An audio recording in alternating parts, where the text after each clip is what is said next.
अस्सलामुअलैकुम वरहमतुल्लाह। आप तमाम 12th साइंस के स्टूडेंट का हमारे फिजिक्स के chapter number 10th magnetic field due to electric current के वीडियो लेक्चर नंबर 4 के अंदर आप तमाम स्टूडेंट का वेलकम है, इस्तकबाल है। आज का हमारा जो वीडियो लेक्चर है इसमें हम इस चैप्टर का हमारे चैप्टर का नया एक टॉपिक देखने वाले हैं जिसे बायो सेवर्ट लॉ कहा जाता है। ये लॉ बहुत इम्पोर्टेंट होता है। इसका इम्पोर्टेंट आप अभी थोड़ी देर बाद समझ जाएंगे कि किस तरह से हम बायो सेवर्ट लॉ की मदद से किसी भी मैग्नेटिसी मैदान का मैग्नेटिसी इमाला हम पता कर सकते हैं। ठीक है, तो यहाँ पर हमारा जो चैप्टर शुरू है जिसमें हम इलेक्ट्रिक करंट के थ्रू इलेक्ट्रिक करंट जब किसी कंडक्टर के अंदर से जब किसी मौसिल के अंदर से गुजरता है तो उसके अतराफ में जो मैग्नेटिसी मैदान तैयार होता है उसका हम इमाला क्या कर सकते हैं, फाइंड कर सकते हैं।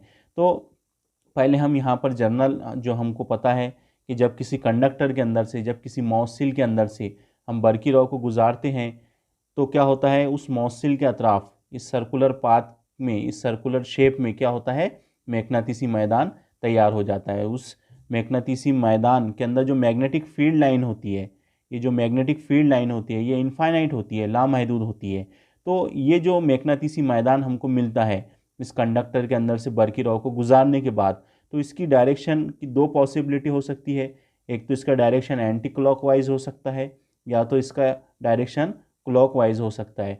तो इस मैग्नेटिसी मैदान की सिमत पता करने के लिए हमारे पास में राइट हैंड थंब रूल होता है जिसकी मदद से हम आसानी से क्या कर सकते हैं, इस मैग्नेटिसी मैदान की सिमत हम बता सकते हैं। ठीक है, तो ये तो हो गया, वो करंट की डायरेक्शन पर डिपेंड करेगा। अगर करंट इसमें से इस तरफ फ्लो होता है कन्वेंशनल करंट, तो जो मैग्नेटिक फील्ड लाइन हैंगी उनका डायरेक्शन अंदर की तरफ होगा। हमने आपको राइट हैंड रूल से इसको समझाया था। ठीक है, और कन्वेंशनल करंट का डायरेक्शन अगर अपोजिट होता है, इधर से इधर की तरफ होता है, ठीक है, तो यहाँ पर जो मैग्नेटिक फील्ड रहेंगी उसका जो डायरेक्शन होगा वो क्लॉकवाइज सिमत में होगा। ठीक है, तो ये हम क्या कर सकते हैं, किसी भी मौसिल के अतराफ में जब उस मौसिल में से बरकी रॉ गुजारी जा रही हो तब उसके अतराफ में जो मैग्नेटिसी मैदान तैयार होता है तो उस मैग्नेटिसी मैदान की सिमत हम काय से पता कर सकते हैं, राइट हैंड थंब रूल से हम पता कर सकते हैं। लेकिन अगर हमें ये पूछा जाए कि ये जो मैग्नेटिसी मैदान है तो इसमें किसी पॉइंट पर, ये पॉइंट ले लिया हमने यहाँ पर, ठीक है, इस पॉइंट पर अगर पूछा जाए, ये पॉइंट पी है, कि इस नुक्ते पर बताइए इस मैग्नेटिसी मैदान के सबब कितना मैग्नेटिसी इमाला अमल कर रहा है। मैग्नेटिसी इमाले को हम बी से जाहिर करते हैं जिसको हम इंग्लिश में कहते हैं मैग्नेटिक इंडक्शन। क्या कहते हैं, मैग्नेटिक इंडक्शन, और उर्दू में कहा जाता है इसे मैग्नेटिसी इमाला। तो ये जो बरकी मैग्नेटिसी मैदान है उसके अंदर जो मैग्नेटिसी इमाला रहेगा, उस मैग्नेटिसी इमाले को अगर हमको पता करना हो तो हम किसकी मदद से उसको पता कर सकते हैं, उसे हम बायो सेवर्ट लॉ की मदद से हम क्या कर सकते हैं, उसको पता कर सकते हैं। यहाँ पर आप देख रहे हैं कि इस कानून का नाम या जो ये लॉ है इसको बायो सेवर्ट के नाम से हम यहाँ पर देख रहे हैं। दरअसल यहाँ पर दो साइंटिस्ट के नाम हैं, एक का नाम है बायो और दूसरे साइंटिस्ट का नाम है सेवर्ट। ठीक है, इन दोनों ने हमको ये कानून दिया था, इसलिए यहाँ पर लिखा जाता है बायो सेवर्ट लॉ। ठीक है, तो बायो सेवर्ट लॉ आपको याद रखना है कि ये लॉ कब इस्तेमाल होता है, जब किसी कंडक्टर के अंदर से हम बरकी रॉ गुजारते हैं और उस कंडक्टर के अतराफ में जो मैग्नेटिसी मैदान तैयार होता है तो उस मैग्नेटिसी मैदान का इमाला पता करने के लिए मैग्नेटिसी इमाला पता करने के लिए मैग्नेटिक इंडक्शन पता करने के लिए हम क्या करते हैं, हम बायो सेवर्ट लॉ को यूज़ करते हैं। हम इसको हम किस तरह से यूज़ करते हैं तो पहले हम इसको समझ लेंगे, बाद में इसका हम स्टेटमेंट बयान कर देंगे, ये कानून को हम बयान कर देंगे। ठीक है, तो यहाँ पर हम इस तरह से आप कंसिडर कीजिए कि आपके पास में एक मौसिल तार है। ठीक है, ऐसा एक मौसिल तार है आपके पास में। ठीक है, तो यहाँ पर मौसिल तार के अंदर से अगर आप बरकी रॉ गुजारते हैं, इस कंडक्टर के अंदर से अगर आप बरकी रॉ गुजारते हैं तो आपको पता है, अभी हमने आपको बताया कि उसके अंदर से जब बरकी रॉ गुजरती है किसी मौसिल के अंदर से तो उसके अतराफ में क्या होता है, उसके अतराफ में मैग्नेटिसी मैदान तैयार हो जाता है ना, मैग्नेटिसी मैदान तैयार हो जाता है। तो अब यहाँ से जैसे इस कंडक्टर के अंदर से इस कंडक्टर के अंदर से आय बरकी रॉ गुजरेंगी, ठीक है, तो आय बरकी रॉ जब इसके अंदर से गुजरेंगी तो इसके अतराफ में क्या क्रिएट हो जाएगा, यहाँ पर क्या बन जाएगा, मैग्नेटिसी मैदान बन जाएगा। तो मैग्नेटिसी मैदान एक वेक्टर क्वांटिटी है, मैग्नेटिक फील्ड उसका एक डायरेक्शन होता है।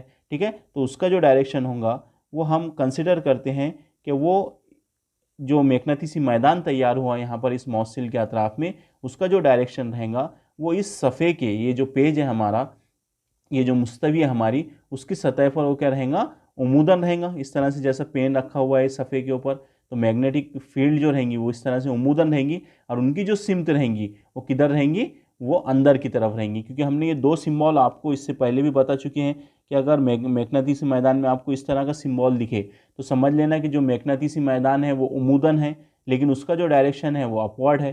ठीक है, अगर इस तरह से हमको सिम्बॉल देखने को मिले किसी मैग्नेटिसी मैदान में, एक सर्कल और उसके अंदर क्रॉस, तो आप बिल्कुल वहाँ पर समझ लीजिए कि मैग्नेटिसी मैदान उमूदन है, लेकिन वो डाउनवर्ड है, उसकी सिमत किधर है, इस पेज के अंदर है। तो यहाँ पर आप देख रहे हैं कि इसके अंदर से जब हम बरकिराव गुजार रहे हैं ये मौसिल के अंदर से, तो यहाँ पर जो मैग्नेटिसी मैदान तैयार हुआ उसकी जो सिमत है वो इस पेज की मुस्तवी पर अंदर की तरफ है, उमूदन है, लेकिन किधर की तरफ है, इसका जो डायरेक्शन है वो किधर है, मैग्नेटिसी मैदान का इस पेज के अंदर की तरफ है। ठीक है, इतना समझ लीजिए। अब ये जो बायो सेवर्ट लॉ होता है, इसकी मदद से हम पूरा एक साथ यहाँ से लेके ये जो कंडक्टर शुरू हुआ यहाँ से शुरू हुआ यहाँ तक है, इसके अंदर से बरकिराव भी गुजर रही आए, तो इसके अतराफ में जो मैग्नेटिसी मैदान है तो उसका हम टोटल मैग्नेटिक इंडक्शन नहीं पता कर सकते। आ रही बात समझ में आपको क्या बोल रहे हैं हम, कि ये जो पूरा कंडक्टर है तो पूरे कंडक्टर का हम एक साथ बायो सेवर्ट लॉ की मदद से हम एक साथ हम उसका मैग्नेटिक इंडक्शन मैग्नेटिसी इमाला पता नहीं कर सकते हैं। इसके लिए हमको क्या करना पड़ता है, बायोट सेवर्ट लॉ को जब हम एक्सप्लेन करते हैं या उसका स्टेटमेंट बयान करते हैं तो हमको इस मौसिल तार के अंदर एक छोटा सा मौसिल का एक पार्ट यहाँ कंसिडर करना पड़ता है, और उस छोटे से पार्ट के ऊपर ही क्या होता है, बायो सेवर्ट लॉ हमारा अप्लीकेबल होता है। यानी इस मौसिल तार के अंदर छोटे छोटे पार्ट अगर हम बना लें, छोटे छोटे टुकड़े अगर बना लें हम, तो उन छोटे छोटे टुकड़ों के लिए हमारे पास में क्या होता है, मैग्नेटिक इंडक्शन होता है। और जब हम उन सबको अगर इंटीग्रेशन की मदद से जोड़ देंगे, इंटीग्रेशन की हेल्प लेकर अगर हम तमाम छोटे छोटे पार्टिकल, तमाम छोटे छोटे जो हिस्से है, जो छोटे छोटे पार्ट है इस मौसिल के, उसके अतराफ में जो मैग्नेटिसी मैदान का मैग्नेटिसी माला रहेगा, उसको अगर हम इंटीग्रेशन लगा देते हैं तो हम उस मौसिल के अतराफ में, चाहे वो मौसिल हमारा इन्फिनिटी क्यों नहीं होता है, अभी हम देखने वाले हैं कि अगर हमारे पास में अगर इनफाइनाइट लेंथ का अगर सीधा मौसिल तार है और उसमें से अगर बरकिराव गुजारी जा रही है, तब उस मौसिल के अतराफ में जो मैग्नेटिक इंडक्शन तैयार होगा मैग्नेटिक फील्ड के सबब, तो उसको भी हम क्या कर सकते हैं, उसे हम बायो सेवर्ट लॉ की मदद से हम उसको पता कर सकते हैं। लेकिन बायो सेवर्ट लॉ अप्लीकेबल होता है मौसिल के छोटे से पार्ट के लिए। ठीक है, यानी हमको इसको अगर समझना है तो मौसिल के अंदर हमको एक छोटा सा पार्ट, और ये छोटा सा पार्ट का कितना होता है, इसकी लेंथ कितनी होती है, इसकी लेंथ नेग्लिजिबल होती है, इसकी लेंथ बहुत नेग्लिजिबल होती है, बहुत छोटी सी, करीबन जीरो के करीब, यानी इतना छोटा सा ये क्या है, एक पॉइंट हमने क्या किया। अब लेकिन यहाँ पर हम आपको उसको एक्सप्लेन करने वाले हैं करके थोड़ा बोल्ड करके यहाँ पर हमने आपको बताया, लेकिन ये पॉइंट कैसा होता है, एक बहुत छोटा सा पॉइंट होता है जिसकी लेंथ भी देखिए आप क्या होती है, DL होती है। ठीक है, DL यहाँ पर बहुत बड़ी लेंथ नहीं है, यहाँ पर DL 0 टेंस टू 0 के करीब करीब है। ठीक है, यानी 0 तो नहीं है लेकिन 0 के बहुत करीब इसकी क्या है, इसकी लेंथ है। तो हम आप समझ सकते हैं कि ये कितना छोटा सा पार्ट है इस मौसिल तार का। ठीक है, तो अब जब यहाँ से करंट गुजरेगा तो जाहिर सी बात है इसके अतराफ में क्या होगा, मैग्नेटिसी मैदान तैयार होगा। तो हम यहाँ पर एक पॉइंट कंसिडर करते हैं मैग्नेटिसी मैदान में। ठीक है, ये जो कंडक्टर के अतराफ में मैग्नेटिक फील्ड जनरेट हुई इस करंट को गुजारने की वजह से, ठीक है, तो उसके अंदर हम क्या करते हैं, यहाँ पर इस मुकाम पर एक पॉइंट हम कंसिडर करते हैं जिसका नाम है पॉइंट P। ठीक है, अब ये पॉइंट P के ऊपर इस मौसिल के अंदर से जो बरकिराव गुजर रही है उसके अतराफ में जो मैग्नेटिसी मैदान है उसके अंदर ये पॉइंट P है। तो इस पॉइंट P पर इस छोटे से पार्ट DL के सबब कितना यहाँ पर मैग्नेटिक इंडक्शन, कितना यहाँ पर मैग्नेटिसी इमाला अमल करेगा, वो हम क्या करने वाले हैं, फाइंड करने वाले हैं। तो हम कंसिडर करते हैं कि पॉइंट P के ऊपर इस छोटी सी लेंथ जो मौसिल तार है, जो छोटा सा पार्ट है जिसकी लंबाई DL है, उसके सबब इस पॉइंट P पर कितना मैग्नेटिसी इमाला, यानी इस पॉइंट के अंदर से जब बरकिराव जाएंगी तो उसके अतराफ जो मैग्नेटिसी मैदान तैयार होगा, उस मैग्नेटिसी मैदान में एक पॉइंट P कंसिडर किया हमने, और उस पॉइंट P पर इस छोटे से पॉइंट के ज़रिए जो मैग्नेटिसी मैदान का मैग्नेटिसी इमाला जनरेट हो रहा है, उसके लिए हम क्या करने वाले हैं, फार्मूला निकालने वाले हैं, काय की मदद से, बायो सेवर्ट लॉ की मदद से। ठीक है, तो हम यहाँ पर हमने पॉइंट P कंसिडर किए, तो ये जो DL है उससे इस पॉइंट P का हम फासला कंसिडर करते हैं R। क्या कंसिडर करते हैं, आर उसका क्या करते हैं हम फासला यहाँ पर क्या करते हैं कंसिडर करते हैं। ठीक है, इतना आपको समझ में आ गया। ठीक है, तो अब देखिए यहाँ पर हम बायो सेवर्ट लॉ को हम बयान भी करेंगे, आपको उसको समझा भी देंगे। ठीक है, तो यहाँ पर जो बायो सेवर्ट लॉ होता है वो आपको पता है कि जिसकी मदद से हम क्या करते हैं, किसी भी मॉसिल के अतराफ में जो मैग्नेटिसी मैदान तैयार होता है उसका हम मैग्नेटिक इंडक्शन पता करते हैं। ठीक है, और यहाँ पर यूज़ करते हैं हम कि मॉसिल का एक छोटा सा पार्ट लेते हैं, हम मॉसिल का एक छोटा सा पार्ट लेते हैं, उसके रिस्पेक्ट में हम क्या करते हैं, एक छोटा सा मैग्नेटिक उस पॉइंट के लिए, जिस पॉइंट को हमने कंसिडर किए मॉसिल तार पर, उस पॉइंट के लिए हम क्या करते हैं, जो मैग्नेटिक इंडक्शन तैयार हो रहा है उसके लिए हम फार्मूला अखज़ करते हैं। ठीक है, तो देखिए यहाँ पर क्या होता है बायो सेवर्ट लॉ के अंदर। बायो सेवर्ट लॉ हमको ये बताता है कि किसी भी मॉसिल के अतराफ में जो मैग्नेटिसी मैदान का मैग्नेटिसी माला होता है वो उस मॉसिल के अंदर से बहने वाली या गुजरने वाली बरकी रॉ के साथ रास्त तनासुब में होता है। यानी ये पहला स्टेटमेंट, हम बाद में सबको जोड़ देंगे।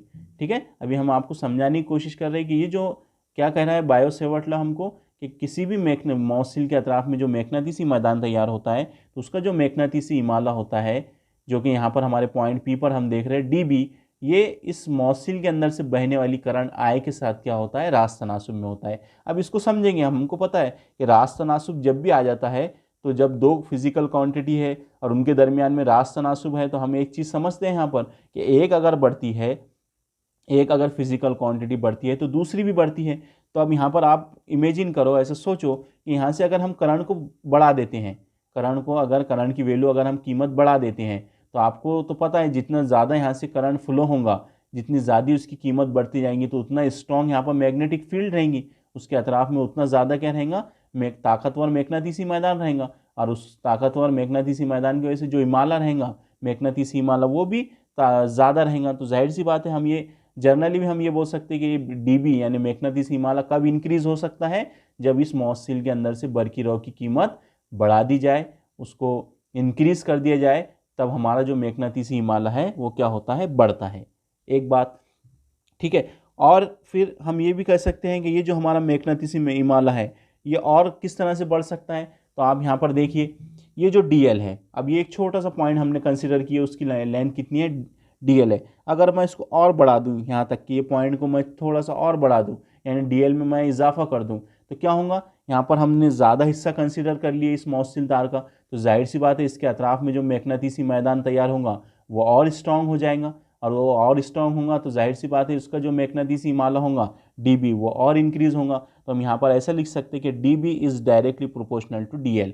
यानी अगर हम DL को बढ़ाते हैं, ये जो पॉइंट हमने कंसिडर किए उसकी लेंथ को अगर हम बढ़ाते हैं तो हमारा जो मैग्नेटिसी इमाला रहेगा वो क्या होगा, वो इंक्रीज होगा। ये दो बातें हमको यहाँ से समझ में आ गई।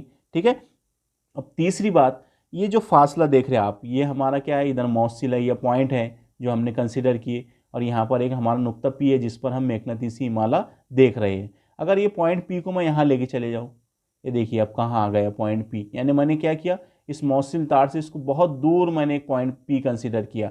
अब उसका अगर मैं फासला अगर R कंसिडर करूँ यहाँ से लेके यहाँ तक, तो अब R देखिए इंक्रीज होगा, R बढ़ गया। तो जाहिर सी बात है जितना हम मॉसिल से दूर जाएंगे तो जो मैग्नेटिसी मैदान रहेगा हमारा वो वीक होते जाएगा, वो कमज़ोर होते जाएगा। और जब इस पॉइंट पर हम मैग्नेटिसी इमाला देखेंगे तो जाहिर सी बात है जो DB रहेगा वो हमारा क्या होगा, डिक्रीज होगा, मैग्नेटिसी इमाले की कीमत कम होंगी।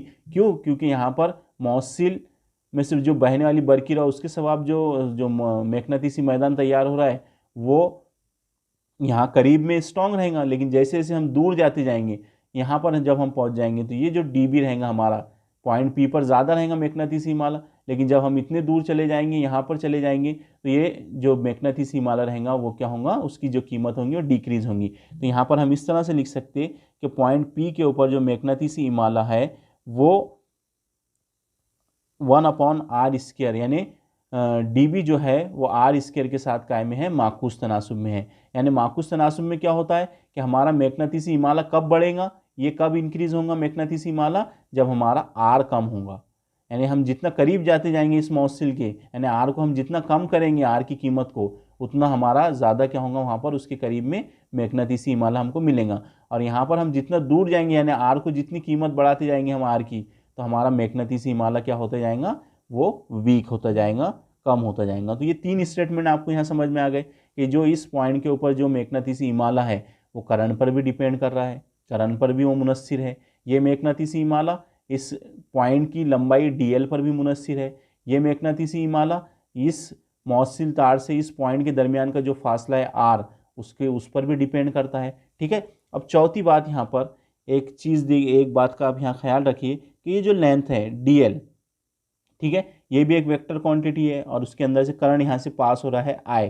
तो यहाँ पर I और dl का जो डायरेक्शन होता है वो कुछ इस तरह से होगा। यहाँ पर हम टेंजेंट अगर खींच ले dl के ऊपर, अगर हम ये टेंजेंट अगर खींच लें, यहाँ पर ममास अगर खींच ले, तो ये जो ममास है ये जाहिर करता है हमारे I इंटू dl को।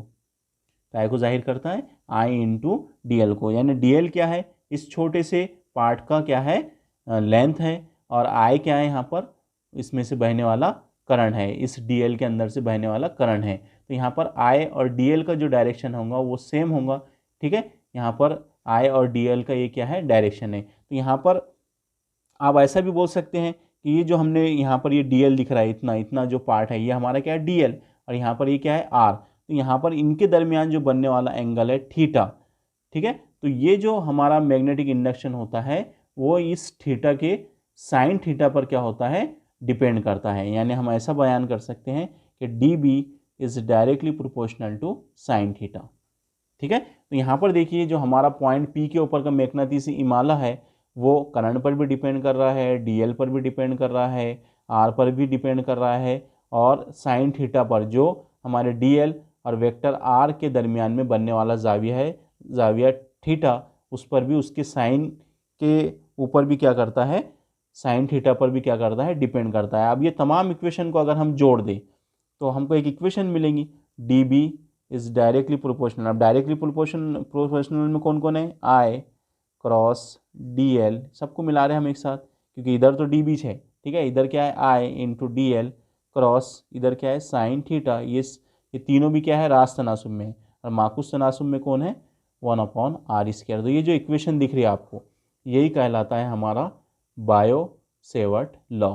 ठीक है, यानी जो मैग्नेटिसी मैदान का मैग्नेटिसी माला होता है वो बरकी रॉ के साथ रास तनासुब में होता है, वो लेंथ के साथ, जो लेंथ हम कंसिडर कर रहे हैं मौसिल की, उसके साथ क्या होता है, रास तनासुब में होता है, साइन थीटा के साथ रास तनासुब में होता है। थीटा हमने बता दिया आपको, dl और वेक्टर r के दरमियान बनने वाला जाविया है साइन थीटा। ठीक है, और मौसिल और उस पॉइंट के दरमियान के फासले पर भी क्या होता है, हमारा मैग्नेटिसी इमाला मुनस्सिर करता है। ठीक है, तो इस तरह से आपको सवाल पूछ सकता है कि बायो-सेवर्ट लॉ बयान कीजिए और इसके लिए ज़ाब्ता अखज़ कीजिए। तो ज़ाब्ता हमने यहाँ पर अखज़ कर लिए। ठीक है, तो बायो-सेवर्ट लॉ भी हमने आपको अभी बयान करके बताया। ये बायो-सेवर्ट लॉ है कि किसी भी मौसिल के अतराफ़ में जो मैग्नेटिसी मैदान तैयार होता है तो उसका जो मैग्नेटिसी इमाला होता है वो मौसिल में से बहने वाली बरकी रॉ के साथ रास तनासुब में होता है, पहला पॉइंट।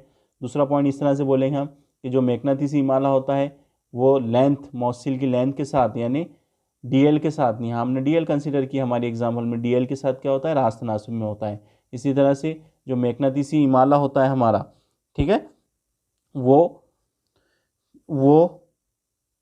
लंबाई dl और पोजीशन वेक्टर r के दरमियान बनने वाले जाविये के साइन के साथ क्या होता है, रास तनासुब में होता है। और चौथा पॉइंट हम ऐसा लिख सकते हैं इस कानून का कि जो मैग्नेटिसी मैदान का मैग्नेटिसी इमाला होता है वो धाती तार और नुक्ता P के दरमियानी फासले के मुरब्बे के साथ माकूस तनासुब में होता है। ठीक है, तो ये हो गया बायो-सेवर्ट लॉ। अब यहाँ से जब तनासुब हटेगा तो जाहिर सी बात यहाँ से एक कांस्टेंट निकलेगा। ठीक है, तो यहाँ का जो कांस्टेंट होता है वो होता है μ0/4π। ठीक है, ये निकल गया यहाँ कांस्टेंट। यहाँ क्या है हमारे पास, I cross dl cross sine theta upon r²। ये होता है हमारा पॉइंट P के ऊपर अमल करने वाला मैग्नेटिसी इमाले का ज़ाब्ता।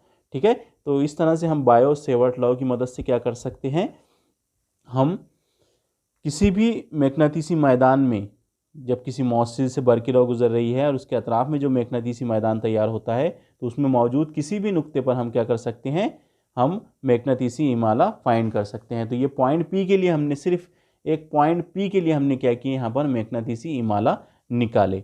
ठीक है, आ गया आपको समझ में। अब अगर आपको पूछा जाए कि भाई पूरे मौसिल के अतराफ़ में जो मैग्नेटिसी मैदान तैयार हुआ उसके लिए इस पॉइंट पी पर टोटल मैग्नेटिसी इमाला बताइए। तो हम क्या करेंगे, इसको इंटीग्रेशन लगा देंगे हम डीबी को क्या करेंगे हम इंटीग्रेशन लगा देंगे, इसको लिमिट लगा देंगे 0 टू इन्फिनिटी। तो ये हो गया पूरे मौसिल तार के लिए मैग्नेटिसी इमाला। तो इस तरह से हम क्या करते हैं, बायो सेवर्ट लॉ की मदद से मैग्नेटिसी मैदान का मैग्नेटिसी इमाला फाइंड करते हैं, पता करते हैं।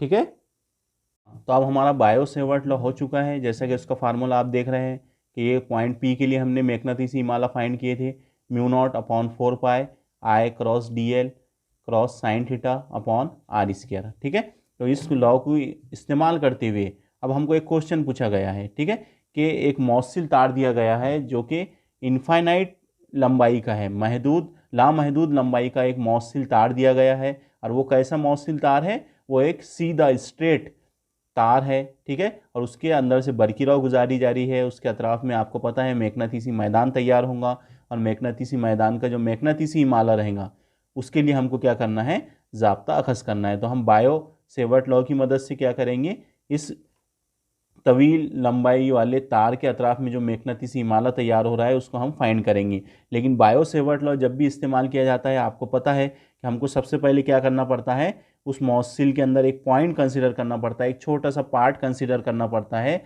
जैसे हमने डीएल लिया था, ठीक है, उस पार्ट की जो लेंथ हमने कंसीडर किए थे डीएल, क्योंकि जो बायो सेवर्ट लॉ होता है वो एक छोटे पार्ट के लिए, मौसिल के अंदर एक छोटे पार्ट के लिए क्या होता है, अप्लीकेबल होता है बायो सेवर्ट लॉ। और उसी की मदद से हम क्या कर सकते हैं, पूरे इस मौसिल के जो इनफाइनाइट लेंथ का है उसका हम मैग्नेटिसी इमाला पता कर सकते हैं। तो चलिए अब यहाँ पर आप कंसीडर कीजिए कि देखिए ये शक्ल के अंदर आपको दिख रहा है स्टेट, ये एक हमारा तवील लामहदूद लंबाई का क्या है, एक मौसिल धाती तार है। ठीक है, यहाँ पर ये इधर से भी बहुत दूर तक यानी इनफाइनाइट है, लामहदूद है। ठीक है, आप कंसीडर करो यहाँ पर कि ये जो दिख रहा है आपको, ये एक हमारा मौसिल तार है जिसकी लेंथ कैसी है, इनफाइनाइट है, लामहदूद लंबाई का वो क्या है, मौसिल तार है। अब उसके अंदर से आय बरकीराव गुजर रही है। ठीक है, तो आय जब बरकीराव उसके अंदर से गुजरेंगी तो उसके अतराफ में क्या होगा, मैग्नेटिसी मैदान तैयार होगा। अब उस मैग्नेटिसी मैदान को जो डायरेक्शन है वो भी देख लीजिए, क्रॉस का सिंबल आ गया सर्कल में, तो जाहिर सी बात है जो मैग्नेटिसी इमाला रहेगा हमारा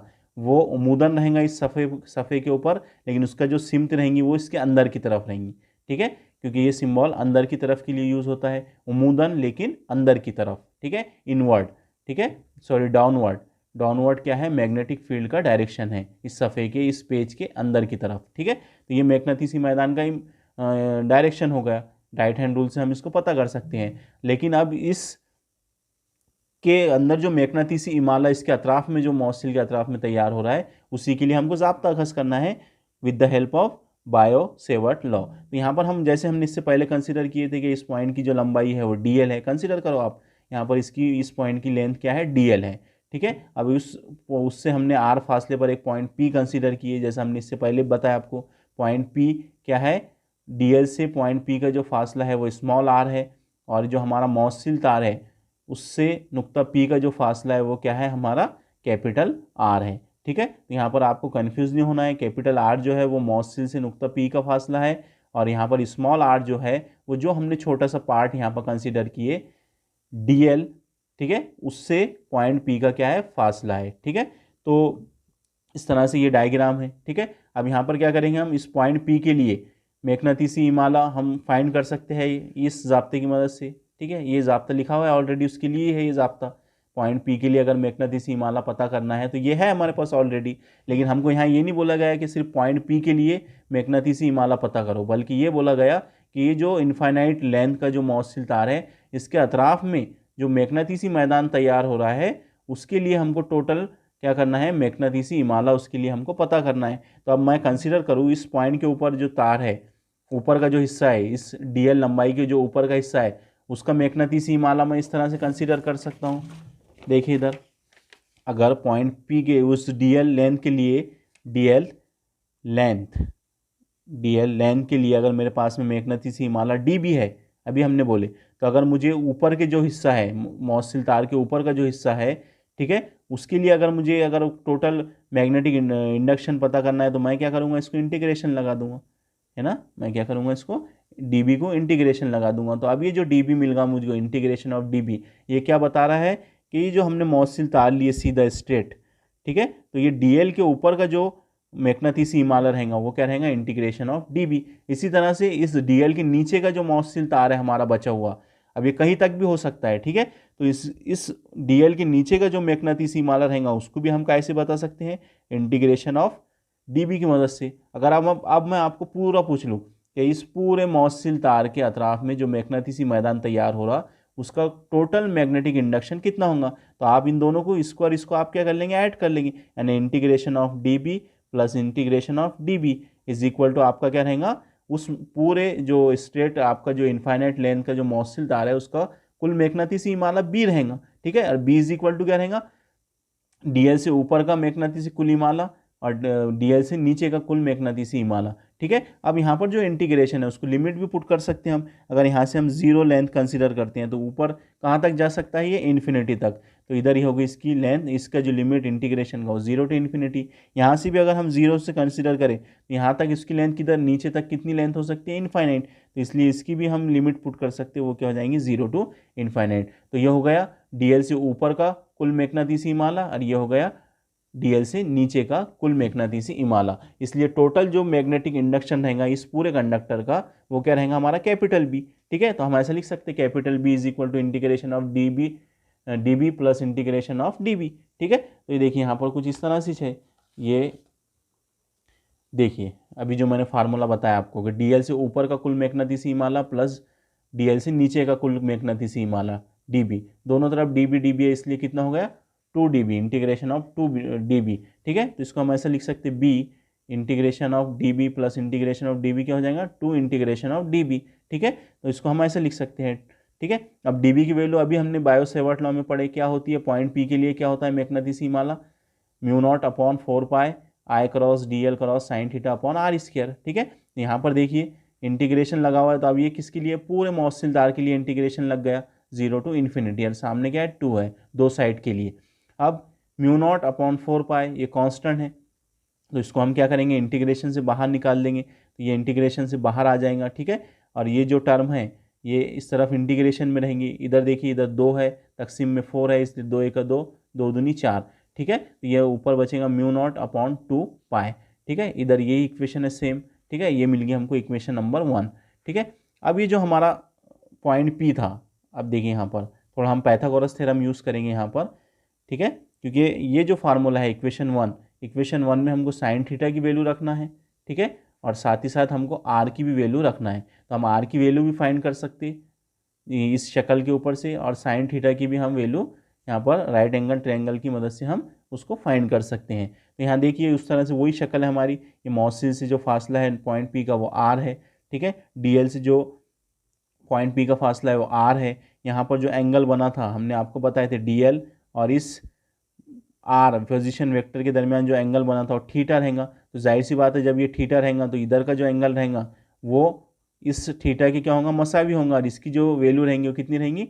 180 माइनस थीटा, क्योंकि ये पूरा कितने का होगा, 180 डिग्री का, उसमें से इतना जो है वो थीटा है, फिर ये वाला बचा हुआ जाविया कितना रहेगा, 180 वजा थीटा। तो यहाँ पर हमने एक रूल पढ़ चुके हैं, हमको पता है कि sine 180 minus theta is equal to क्या होता है, साइन थीटा होता है ना, इज इक्वल टू क्या होता है, साइन थीटा होता है। तो ये कंसेप्ट आपको याद रखना है कि sine 180 minus theta is equal to क्या होता है, साइन थीटा होता है। तो इस तरह से ये एक मुसल्लस बन जा रहा है। यहाँ पर देखिए ये एक कॉर्नर होगा, इसका एक कॉर्नर ये हो गया, एक कॉर्नर ये हो गया। तो यहाँ से अगर हम पाइथागोरस थ्योरम यूज़ करते हैं, हम फिथागोरस का मसला अगर यहाँ लगाते हैं, तो ये वित्र का मुरब्बा R square is equal to बाकी दो मानदंड जिलों के मुरब्बे, इधर का जो ज़िला है वो L है, स्मॉल l, और इधर का जो ज़िला हमने कंसिडर किया वो R है।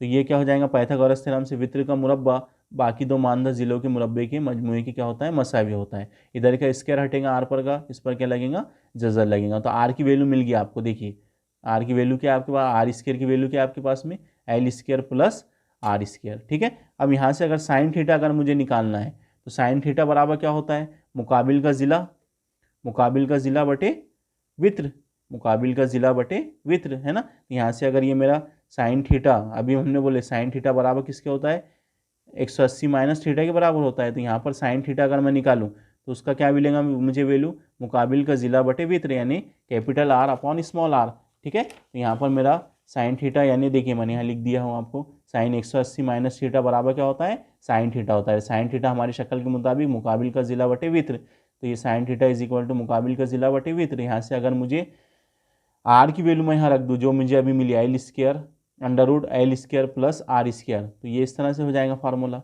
ठीक है, तो sine theta is equal to क्या मिला हमको, capital R upon under root L square plus R square, equation 3 बन गई। ठीक है, अब हमारे पास में आर की भी कीमत है आर स्क्वायर की, और यहाँ पर साइन थीटा की भी कीमत मिल गई हमको इक्वेशन 3 में। इक्वेशन 2 में आर स्क्वायर की वैल्यू है, इक्वेशन 3 में हमारे पास में साइन थीटा की वैल्यू है, तो इसको हम क्या करेंगे, इक्वेशन 1 में पुट कर देंगे। यहाँ पर साइन थीटा की वैल्यू रख देंगे, यहाँ पर हम आर स्क्वायर की वैल्यू रख देंगे, ये L square plus R square. तो देखिए ये इक्वेशन कुछ इस तरह से हो जाएंगी। देखिए ये इक्वेशन 2 और इक्वेशन 3 को हमने क्या किया, मसावत एक में रख दिए, तो ये आ गई साइन थीटा की वैल्यू और ये आ गई आर स्क्वायर की वैल्यू। ठीक है, तो यहाँ पर देखिए अब जो करण है वो भी कांस्टेंट है। ठीक है, और ये जो आर है, नुक्ता पी से उस मौसिल का जो फासला है वो भी कांस्टेंट है, इसलिए आई और आर इंटीग्रेशन से बाहर निकल जाएंगे। अब इंटीग्रेशन के अंदर ऊपर बचा डी एल, तकसीम में ये देखिए L square plus R square, यहाँ पर ये क्या है 1/2 है, जजर की कीमत कितनी होती है 1/2। जब हम मल्टीप्लाइड करेंगे इसको तो ये इस तरह से हो जाएगा L square plus R square, और इसका जो ब्रैकेट के ऊपर जो कुव्वत आएंगी वो आएंगी 3/2। ठीक है, इस तरह से, तो ये बन गई हमारी इक्वेशन 4। ठीक है, अब यहाँ पर ये जो इंटीग्रेशन वाली टर्म देख रहे हैं आप, इसको अगर हम सॉल्व करते हैं इंटीग्रेशन के फार्मूले से, ठीक है, हमारी टेक्स्ट बुक के अंदर दिया गया है इसको किस तरह से हम सॉल्व कर सकते हैं इस इंटीग्रेशन को। तो इस इंटीग्रेशन को जब हम इंटीग्रेशन के फार्मूले से यूज़ करते हुए इसको जब सॉल्व करेंगे इस वाली टर्म को, तो इसकी जो वैल्यू आती है, इसको हल करने के बाद में इसकी वैल्यू आती है 1/R²। तो इसकी जगह इक्वेशन 4 में हम क्या कर सकते हैं, integration of dl/L² plus R² of 3/2, किसकी जगह पर हम क्या लिख सकते हैं 1/R² लिख सकते हैं। ठीक है, अब ये हो गया इस इंटीग्रेशन का, जो इंटीग्रेशन मिला हमको क्या मिला 1/R²। तो इक्वेशन 4 बिकम्स, तो इक्वेशन 4 एज इट इज़ लिखी जाएंगी, इंटीग्रेशन की जो टर्म है उसकी जगह पर क्या लिख देंगे हम 1/R²। तो ये आ गया 1/R², एक आर इधर ज़रब में है, इधर R² तकसीम में है, तो एक आर क्या होगा इधर कैंसिल हो गया। ठीक है, अब यहाँ एक आर से एक आर कैंसिल हो गया, तकसीम में एक आर बचेगा, तो b इज इक्वल टू क्या मिला हमको μ0/2π इंटू आई अपॉन 1/R। इस फार्मूले को हम ऐसे भी लिख सकते हैं म्यू इंटू आई, ठीक है, 1 को लिखेंगे नहीं हम, तकसीम 2πr। ठीक है, अगर इसको 4π में कन्वर्ट करना है हमको, तो यहाँ पर जब हम 4 बनाएंगे 2 को, यानी 2 से यहाँ नसब नुमा को तकसीम करेंगे, तो यहाँ पर शुमार को निंदा में 2 लेना पड़ेगा हमको। तो देखिए ऊपर 2 आ गया और नीचे कितना हो गया 4 हो गया।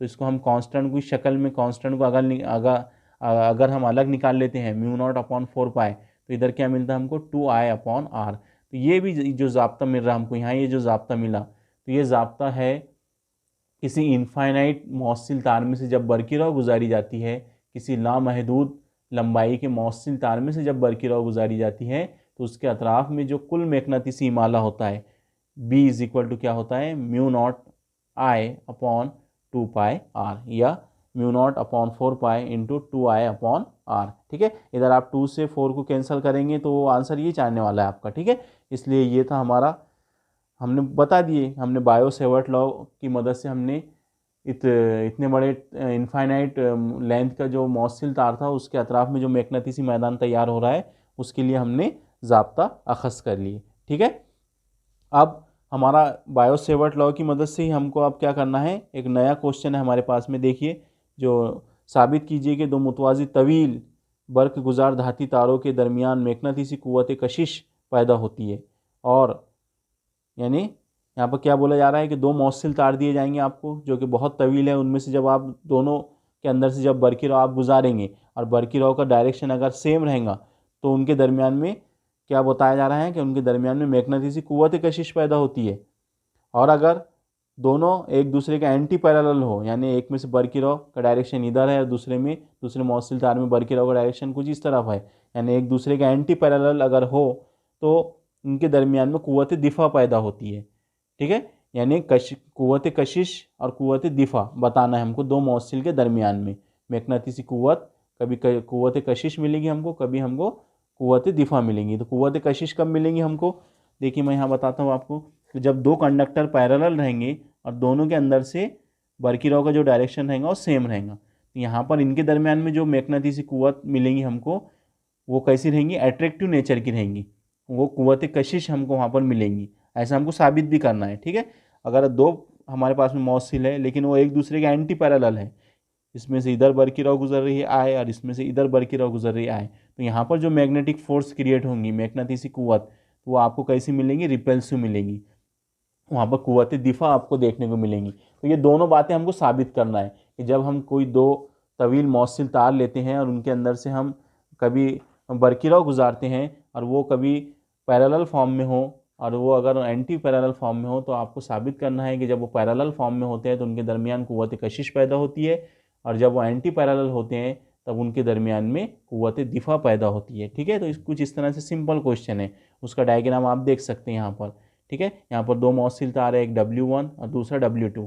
पहले इसमें से जो बरकी रॉ गुजर रही है वो I1 है, और दूसरे मौसिल तार जो है W2, उसमें से जो बरकी रॉ गुजर रही है वो I2 है। दोनों मौसिल के दरमियान का जो फासला है, यानी जो दोनों मौसिल तार एक दूसरे से अलहदा हुए हैं उनके दरमियान का जो फासला है वो स्मॉल d है। ऐसा यहाँ पर आपको लिख कर दिया गया है, ठीक है।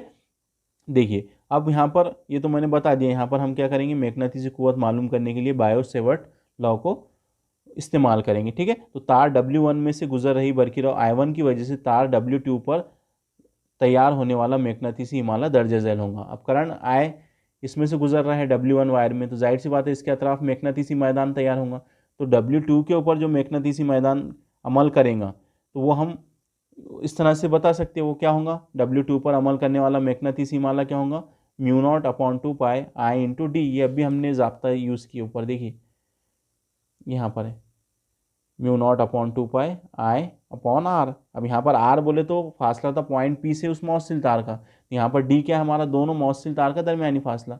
इसलिए जो ऊपर जो फार्मूला मिला था हमको, उसको हमने इस तरह से लिख दिया μ0/2 पाई क्रॉस, अब यहाँ करंट कौन सी करंट है, I1, उसकी वजह से मैग्नेटिसी हिमालय तैयार हो रहा है B, ठीक है, W2 वायर पर, और दोनों का जो दरमियानी फासला है वो क्या है, दोनों मौसिल तार का D है। तो इसलिए हम बता सकते हैं कि वायर 2 के ऊपर जो मैग्नेटिसी हिमालय अमल करेगा बरकी रॉ I1 के सबब, वो क्या रहेगा, B is equal to μ0/2 pi I1/d। ये होगी इक्वेशन 1, ठीक है। अब इसी तरीके से देखिए दाएं हाथ के कानून के मुताबिक तार W2 पर उस मैग्नेटिसी हिमालय की सिमत सफ़े के साथ क्या है, अंदर की जानिब होंगी, ठीक है। यानी यहाँ पर जो हमारा W2 पर जो मैग्नेटिसी मैदान अमल कर रहा है, जो क्रिएट हुआ, उसका जो डायरेक्शन रहेगा वो अंदर की तरफ रहेगा, जो हम सिंबल यूज़ करते हैं सर्कल के अंदर क्रॉस, ठीक है, सफ़े की सतह के अंदर की जानिब होगा। उसके बाद धाती तार W2 में से बरकी रॉ I2 गुजर रही है, उस बरकी रॉ की वजह से, और धाती तार W1 में से गुजरने वाली बरकी रॉ की मैग्नेटिसी हिमालय की वजह से तैयार होने वाली कुव्वत मालूम करने के लिए हम लॉरेंट्ज़ फोर्स का इस्तेमाल करेंगे। हमने लॉरेंट्ज़ फोर्स आपको जब इस चैप्टर को स्टार्ट किया था तो वहाँ पर हमने आपको लॉरेंट्ज़ फोर्स बताया था कि Lorentz force is equal to क्या होता है, F is equal to I into B cross L, ऐसा पढ़े थे ना हमने। जो लॉरेंट्ज़ फोर्स होता है वो क्या मिला था हमको, I B क्रॉस एल, है ना, इस तरह से। ये जो लॉरेंट्ज़ फोर्स है इसको हम क्या करेंगे, यहाँ पर यूज़ करेंगे, ठीक है। तो लॉरेंट्ज़ फोर्स के मुताबिक हम क्या कर सकते हैं, W1 वायर में से गुजरने वाली बरकी रॉ के मैग्नेटिसी हिमालय की वजह से तैयार होने वाली कुव्वत मालूम कर सकते हैं। तो यहाँ पर लॉरेंट्ज़ फोर्स का आपको यूज़ करना है, F is equal to I2, यह है आपका मैग्नेटिसी हिमालय B जो इक्वेशन 1 में था, यानी यहाँ पर B की वैल्यू हमने पुट कर दी, I2 B क्रॉस DL, ऊपर मैंने जो बताया आपको अभी IBL। यहाँ देखिए I यानी I2 B जो पहले वायर की वजह से दूसरे वायर पर जो मैग्नेटिसी मैदान तैयार हुआ उसकी कीमत यहाँ रखी हुई है B की μ0/I1 into I1/2 pi into D cross DL, ठीक है। अब यहाँ इंटीग्रेशन लगा दिया गया, तो जाहिर सी बात है कि ये छोटे पार्ट के लिए नहीं है मौसिल की, अब ये पूरा जो हमारा तवील मौसिल तार है उसकी लेंथ यहाँ पर जाहिर की जा रही है इंटीग्रेशन की मदद से। तो ये होगी इक्वेशन 2, ठीक है। अब दो बातों का यहाँ पर आपको ध्यान रखना है कि अगर आपके दोनों धाती तार लामहदूद लंबाई वाले हो, यानी उनकी लेंथ अगर इनफाइनाइट हो, तो इंटीग्रेशन ऑफ DL की वैल्यू क्या हो जाएंगी, इन्फिनिटी। यानी इंटीग्रेशन ऑफ DL की जगह पर क्या रख सकते हैं, हम इन्फिनिटी रख देंगे। तो जब यहाँ हम इन्फिनिटी रख देंगे तो हम ये बात यहाँ पर कह सकते हैं कि जब हम इन्फिनिटी रख देंगे इंटीग्रेशन ऑफ DL की जगह पर, तो ये कीमत मसवात 2 में रखे बाद क्या होगा, क्या साबित होगा इससे, यहाँ पर साबित होता है कि दोनों लामहदूद लंबाई वाले बर्क गुजार धाती तारों के दरमियान पाई जाने वाली कुव्वत कशिश लामहदूद होंगी। यानी उन दोनों मौसिल तार के दरमियान में जो कुव्वत कशिश पैदा होंगी, जिसके अंदर से जो बरकी रॉ एक ही सिमत में बह रही है, तो वो उसकी वैल्यू, उसकी कीमत कितनी होंगी? इनफाइनाइट होंगी। कब? जब वो दोनों मौसिल तार इनफाइनाइट लेंथ के होंगे, तो उनके दरमियान में जो कुव्वत कशिश पैदा होंगी वो भी कैसी होंगी? वो भी इनफाइनाइट होंगी। ठीक है, ये होगा पहला पॉइंट। इसी तरह से अगर वो महदूद लंबाई के हो दोनों मौसिल तार जो हमने लिए W1 W2, तो उसके लिए हम लिख सकते हैं कि इंटीग्रेशन ऑफ DL बोले तो L बोले तो उनकी रियल लेंथ। ठीक है, तो इंटीग्रेशन ऑफ DL बोले तो अगर L हो, यानी दोनों मौसिल तार महदूद लंबाई के हो और उनकी लंबाई कैपिटल L हो, तो इंटीग्रेशन ऑफ DL क्या हो जाएगा हमारा? L हो जाएगा। यहाँ पर इन्फिनिटी हुआ था क्योंकि हमने वहाँ पर दोनों तार को लामहदूद लंबाई के कंसीडर किए थे, लेकिन यहाँ L लंबाई के कंसीडर किए, इसलिए integration of DL is equal to क्या हो जाएगा? Capital L। इक्वेशन 2 बिकम्स, ठीक है, इक्वेशन 2 बिकम्स अगर लेंगे हम यहाँ पर, तो यहाँ पर जो हमारी इक्वेशन में इंटीग्रेशन ऑफ DL है उसकी जगह पर क्या आ जाएगा? Capital L। ठीक है, महदूद लंबाई के लिए कैपिटल L आ गया इक्वेशन लॉरेंट्ज फोर्स में। ठीक है, तो यहाँ पर L जो ज़रा में उसको तकसीम में लेके चले जाओ आप। ठीक है, तो ये जो इक्वेशन मिली आपको, तो ये जो ज़ाब्ता मिला आपको, ये दोनों मुतवाज़ी तारों के दरमियान पैदा होने वाली कुव्वत कशिश को ज़ाहिर करता है। क्या को ज़ाहिर करता है? कुव्वत कशिश को ज़ाहिर करता है। जब दो मौसिल तार, तवील मौसिल तार जिनकी लंबाई कैपिटल L है, इनफाइनाइट की बात नहीं कर रहे हम, इनकी लंबाई हमको पता है कितनी है? कैपिटल L है। अगर इनफाइनाइट इनकी लंबाई होती थी तो हम बता सकते हैं कि ये जो लॉरेंट्ज फोर्स रहेंगी ये कैसी रहेंगी? इनफाइनाइट रहेंगी ये भी। ठीक है, लेकिन अगर इनकी लेंथ कैपिटल L है तब उसके लिए हमारे पास में फार्मूला मिला कि इनके दरमियान में, इन दोनों के दरमियान में जो कुव्वत कशिश पैदा होंगी, मैग्नेटिसी कुव्वत कशिश, उसकी कीमत कितनी रहेंगी? μ/2 pi into I1 into I2 upon D।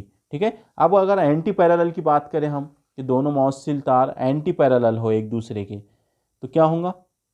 Anti parallel हो जाएंगे तो जो फार्मूला मिला हमको अभी, वो उसका जो मैग्नीट्यूड होगा या उसकी जो वैल्यू होंगी, वो जो फोर्स रहेंगी हमारी यहाँ कुव्वत कशिश रहेंगी, यहाँ पर कुव्वत दिफा रहेंगी, अपोजिट भी रहेगा, ये एट्रैक्टिव नेचर की रहेंगी और ये रिपल्सिव नेचर की रहेंगी। ठीक है, तो इस तरह से यहाँ बताया गया, अगर दोनों धाती तार एक दूसरे से एंटी पैरेलल हो, यानी उनमें से गुजरने वाली बरकी रॉ एक दूसरे से मुखालिफ सिमत में हो, तब उनके दरमियान कुव्वत दिफा क्या होती है? पैदा होती है। यानी हम ऐसा लिख सकते हैं कि कशिश वाली कुव्वत जो है वो F21 है हमारी, और जो कुव्वत दिफा है वो -F12 है। ठीक है, यानी ये जो हमने अभी तक सारी बातें यहाँ बताई इस सवाल के अंदर, तो इससे एक नतीजा यहाँ अखज़ कर सकते हैं हम कि एक ही सिमत में मुतवाज़ी अंदाज में गुजरने वाली बरकी रॉ एक दूसरे को कशिश करती है, लेकिन मुखालिफ सिमत में ज़िद यानी एंटी पैरेलल अंदाज में गुजरने वाली बरकी रॉ एक दूसरे को दिफा करती है। तो यही सवाल था हमारा कि अगर दो मौसिल तार मुतवाज़ी अंदाज में हो और उनमें से मुतवाज़ी अंदाज में होने के बाद में उनके दरमियान